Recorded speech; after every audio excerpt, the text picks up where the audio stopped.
कभी कभी लाइफ में हमारे सामने ऐसी सिचुएशंस खड़ी हो जाती है जिनसे लड़ना मुश्किल होता चला जाता है। हालात हमारे कुछ ऐसे हो जाते हैं मानो सब कुछ खत्म हो गया हो। दूर दूर तक सिर्फ अंधेरा ही अंधेरा दिखाई देता है। कुछ समझ नहीं आता कि ऐसी सिचुएशंस में करें तो करें क्या। और कई बार तो ऐसी सिचुएशंस में क्विट करने का मन करता है। हालात चाहे तुम्हारे कैसे भी क्यों ना हो, एक बात तो तय है कि ये वक्त अभी गुजर जाएगा। चाहे अच्छा वक्त हो या फिर बुरा वक्त, गुजर जाएगा। लेकिन एक बात हमेशा याद रखना कि ज़िंदगी में कुछ भी कर गुजरने की अपॉर्चुनिटीज़ सिर्फ इसी वक्त में मिलती है, अगर उस सिचुएशन में क्विट ना किया जाए तो। क्योंकि विनर्स जो होते हैं वो कभी भी क्विट नहीं करते, और जो क्विट करते हैं वो कभी भी विनर्स नहीं बनते। आप क्या चाहते हैं, एक एवरेज लाइफ या फिर एक स्टैंडर्ड लाइफ? जब आप सड़क पर निकलो तो लोग आपको इग्नोर करें, या फिर जब आप सड़क पर निकलो तो हर इंसान की नज़र आप पर हो? क्या चाहते हैं आप? लोग आपसे ये कहें कि इंसान कुछ नहीं कर सकता, या फिर ये कहें कि ये बंदा कुछ ना कुछ करके दिखाएगा, ये बंदा कुछ चेंजेस ला के दिखाएगा। लेकिन कैसे करेगा? क्विट करके। मर जाना, लेकिन क्विट मत करना। चाहे परिस्थिति कितनी भी विपरीत क्यों ना हो, कभी भी क्विट मत करना। आपका समय आज बुरा है, कल और बुरा होगा, लेकिन परसों आपकी जीत होगी। लेकिन सिर्फ शर्त इतनी सी है कि आप उस सिचुएशन में टिके रहो और क्विट ना करो। ये प्रकृति चाहती है कि हम इन परिस्थितियों से लड़े, संघर्ष करें, ताकि हम और मजबूत बन सके। क्योंकि ये परिस्थितियां आती है हमें मजबूत बनाने के लिए, ना कि हमें कमजोर बनाने के लिए। ये प्रकृति चाहती है कि आप और कामयाब बने, इसलिए आपके साथ कुछ न कुछ बुरा होता रहता है। और ना सिर्फ आपके साथ, बल्कि इस दुनिया में मौजूद हर इंसान के साथ हर समय कुछ न कुछ बुरा होता रहता है।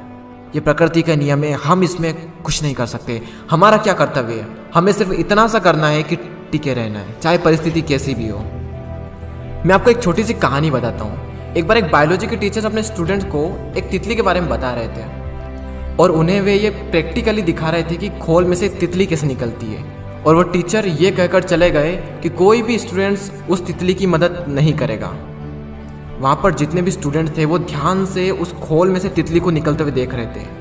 तभी एक स्टूडेंट को उस पर दया आ गई, और उसने उस तितली की मदद की उस खोल से बाहर निकलने में, और सफलतापूर्वक वो तितली उससे बाहर निकल गई। और उस स्टूडेंट की वजह से उस तितली को कोई संघर्ष नहीं करना पड़ा, कोई ज़्यादा मेहनत नहीं करनी पड़ी उस खोल से बाहर निकलने में। लेकिन वो तितली थोड़ी ही देर में मर गई। जब टीचर वापस लौटे तो उन्हें पूरी घटना मालूम हुई। तब उन्होंने अपने स्टूडेंट को बताया कि वो तितली जब संघर्ष करती है तो उससे उसके पंखों को मजबूती मिलती है। यही प्रकृति का नियम है। उस तितली की मदद करके उस स्टूडेंट ने उस तितली को संघर्ष करने का मौका नहीं दिया, और यही परिणाम हुआ कि वो तितली मर गई।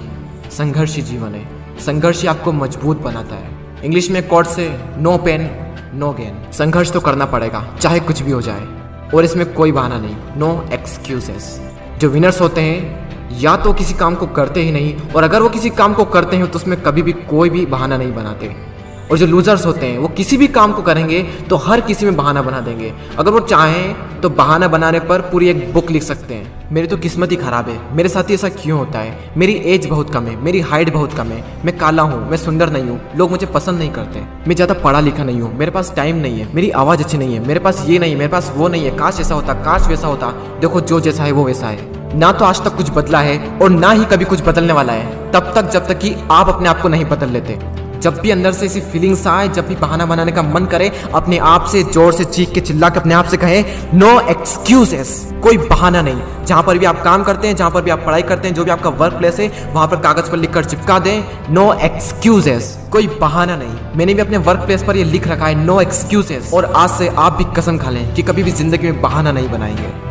आज आप लोग भी कमेंट में लिख कर जाएं नो एक्सक्यूजेस, ताकि मुझे पता चले कि कितने लोगों ने इस वीडियो को पूरा देखा। मैं आपसे मिलूंगा अगले वीडियो में। जय हिंद, जय भारत।